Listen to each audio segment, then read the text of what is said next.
Halo sobat, selamat datang kembali kalian semua.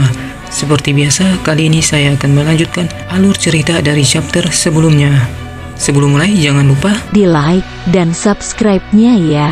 Bagi kalian yang belum. Oke, tanpa banyak basa-basi lagi, mari kita lanjut ke ceritanya. Melanjutkan cerita sebelumnya, yang dimana pada chapter kali ini diperlihatkan Vegeta dan Jaco yang telah mendarat di planet Yardat. Yang dimana terlihat Vegeta dan Jaco disambut dengan baik oleh para bangsa Yardat. Dan lalu terlihat orang Yardat itu mengucapkan terima kasih kepada Vegeta dan Goku karena dulu pernah membantu mereka menyelesaikan masalah dari kelompok Ginyu yang dulu pernah menyerang mereka.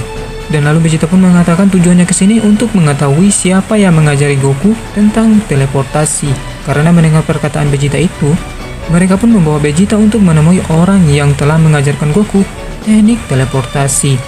Dan kemudian Vegeta pun bertemu dengan orang yang berbadan besar, yang ternyata orang inilah yang mengajarkan Goku teknik teleportasi.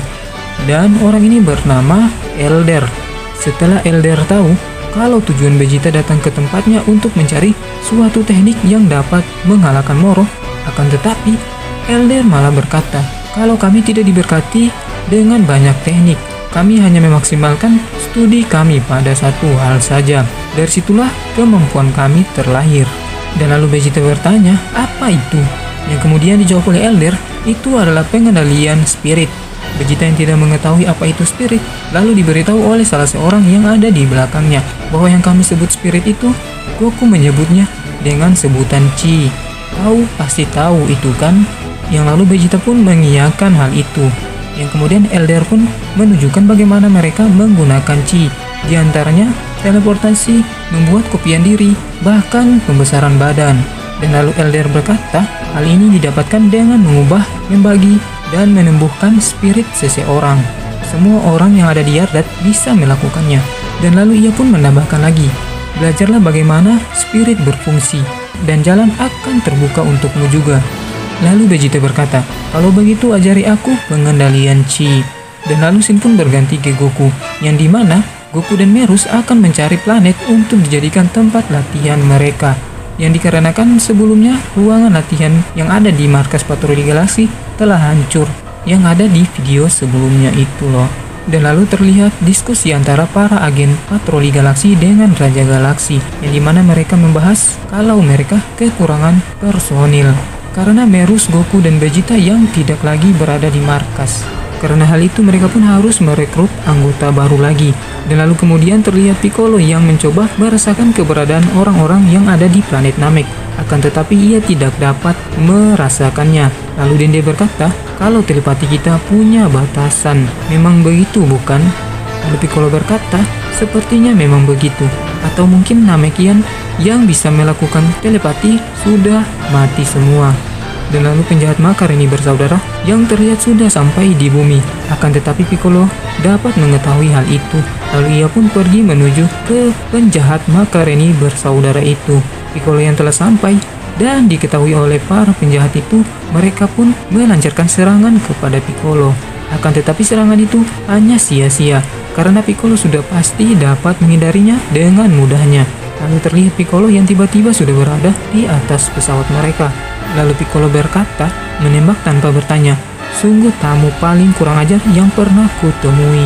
Lalu terlihat Bulma yang mendatangi Dende karena ia sedang mencari Piccolo, yang dimana Jaco memintanya untuk mencari Piccolo karena ia ingin membawa Piccolo ke patroli galaksi. Dende yang mendengar hal itu lalu bertanya, apakah ini ada hubungannya dengan sesuatu yang terjadi di planet Namek? Karena Bulma tidak tahu akan hal itu, ia pun lalu menghubungi Jaco. Dan lalu berganti ke Piccolo, terlihat ia sedang bertarung dengan makar ini bersaudara. Dan kemudian Piccolo pun berhasil mengalahkan mereka bertiga dengan mudahnya. Lalu kembali lagi ke Bulma dan Dende, yang dimana mereka telah terhubung dengan Jaco. Lalu Jaco mengatakan soal planet Namek, yang dimana planet itu sekarang telah menjadi planet mati. Dan tragedi yang sama itu terjadi di planet lain juga. Siapa lagi pelakunya kalau bukan Moro? Lalu terlihat Dende yang terlihat sedih karena tidak menyangka kejadian buruk itu terjadi di planetnya. Lalu Jaco berkata, kalau selain Piccolo, dia juga butuh anak Son Goku atau si botak itu. Yang entah si botak itu siapa. Lalu ia berkata lagi, kalau sekarang dia sedang menuju ke bumi, lalu meminta Bulma untuk mengumpulkan mereka. Lalu Jaco pun tidak lupa untuk mengatakan kepada mereka untuk selalu waspada kalau Moro sedang mengirimkan banyak anak buahnya untuk melakukan pengintaian di seluruh planet agar mendapatkan planet yang bagus untuk dijadikan makanannya. Lalu Dende bertanya, bagaimana kami bisa mengenali para pengintai ini? Lalu Jaco menjawab kalau mereka datang dalam kelompok 2 atau 3 orang dengan pesawat kecil. Dan tiba-tiba Dende mengingat orang yang didatangi oleh Piccolo tadi. Jangan-jangan mereka... Lalu Shin pun memperlihatkan Piccolo yang telah berhasil menangkap penjahat Macaroni bersaudara itu. Lalu ia bertanya kepada mereka, siapa kalian? Apakah kalian ada hubungannya dengan sesuatu yang telah terjadi di luar angkasa sana? Yang lalu para penjahat itu mencoba untuk menipu Piccolo dengan berkata kalau mereka hanyalah alien tetangga yang ramah, yang cuma numpang lewat saja. Dan mereka pun meminta maaf karena sudah melakukan serangan tadi. Akan tetapi Piccolo pun mencoba untuk memeriksa pesawat mereka. Karena Piccolo tidak mendapatkan hal yang mencurigakan, ia pun melepaskan mereka dan meminta mereka untuk segera pergi. Dan para penjahat Macaroni bersaudara ini lalu berangkat pergi. Akan tetapi Bulma dan Dende pun tiba di tempat Piccolo itu. Lalu Dende pun berteriak kepada Piccolo, jangan biarkan mereka untuk kabur. Mereka bersekutu dengan kelompok yang membuat kekacauan di luar angkasa. Piccolo yang mendengar hal itu pun langsung menembaki pesawat penjahat Macaroni bersaudara itu dan berhasil membuat mereka terjatuh. Akan tetapi Piccolo terlambat karena mereka sudah menghubungi pesawat utama dan sekarang hanya menunggu mereka datang saja. Yang lalu Shin pun berganti ke Moro, yang dimana terlihat pesan yang disampaikan oleh Macaroni bersaudara tadi telah diterima oleh Saganbo. Yang lalu ia pun menyampaikannya ke Moro.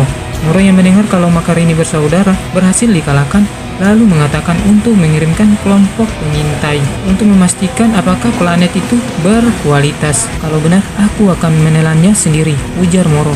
Lalu Shin pun berganti ke Goku dan Merus, yang terlihat keduanya sedang berlatih di suatu planet, yang dimana Goku yang masih belum bisa menggunakan kemampuan Ultra Instinct, karena dimana ia yang masih belum memahaminya.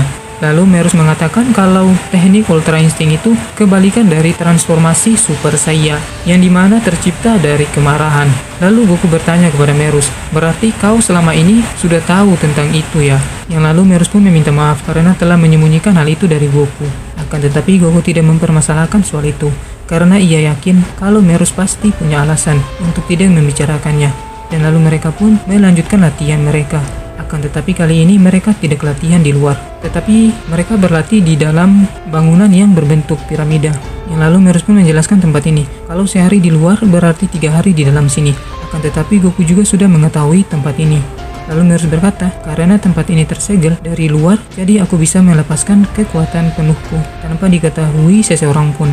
Yang lalu Merus pun memasang kuda-kuda bertarungnya. Lalu berkata kepada Goku, aku akan memberikan semua yang kumiliki kepadamu. Meski ini tidaklah mudah, apa kau siap?